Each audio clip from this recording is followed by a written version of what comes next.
Shalom, saudara kasih Tuhan, kembali kita pagi hari dalam renungan pagi dan kita sedang membahas satu tema yaitu kebahagiaan. Dan kemarin kita telah melihat kita bahagia karena kita diampuni pelanggaran kita ditutupi dosa kita. Ada bagian lain yang kita bisa bahagia. Dikatakan dalam firman Tuhan dalam Mazmur 32 ayat yang kedua, berbahagialah manusia yang kesalahannya tidak diperhitungkan Tuhan dan yang tidak berjiwa penipu.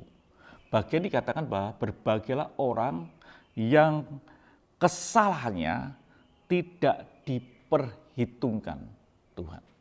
Jadi saudara kasih Tuhan, kesalahan kita itu kejahatan.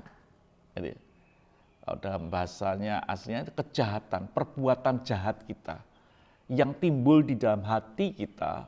Hati kita ini sudah awalnya jahat. Hati kita sudah sejak dulu jahat, kecenderungan berbuat jahat. Itu hati kita. Artinya ketika ada orang membenci, kita membenci. Ketika ada orang melukai hati, kalau kita bisa melukai, itu artinya jahat. Jadi saudara, tapi berbahagialah orang yang tidak diperhitungkan. Tidak diperhitungkan dikatakan, kesalahannya, kejahatannya tidak diperhitungkan. Artinya tidak ada lagi, dihapus. Seperti orang yang berhutang, datang kepada tuannya, lalu tuan berkata, okelah hutangmu aku hapus. Itu artinya apa? Hutangnya tidak ada lagi, tidak disebut orang berhutang. Ketika hutang kita ini ditutupi, hutang kita ini tidak diperhitungkan, maka tidak lagi kita disebut berhutang.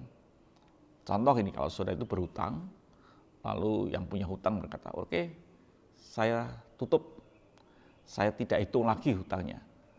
Artinya apa? Saudara sudah tidak menjadi orang yang sedang berhutang, saudara menjadi orang yang bebas, tidak ada hitungan lagi. Ini yang terjadi. Orang yang berbahagia adalah orang yang tidak diperhitungkan lagi kesalahannya, tidak disebut orang bersalah. Itu yang disebut bahagia.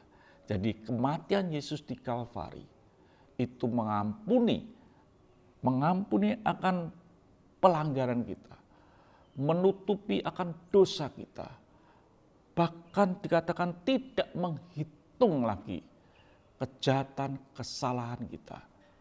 Artinya bahwa hidup kita boleh bahagia karena kematian Yesus di Kalvari. Saudara, orang-orang yang benar-benar merdeka, benar-benar bebas. Darahnya yang dioles di ambang pintu, di atas kiri dan kanan, sanggup menyucikan hidup saudara, betul-betul suci dalam hidup kita. Biarlah hidup kita ini adalah hidup yang bersyukur karena Tuhan telah mengampuni kita. Tuhan telah menutupi dosa kita.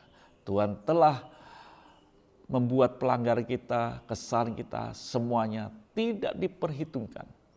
Dan kita adalah orang yang berbahagia.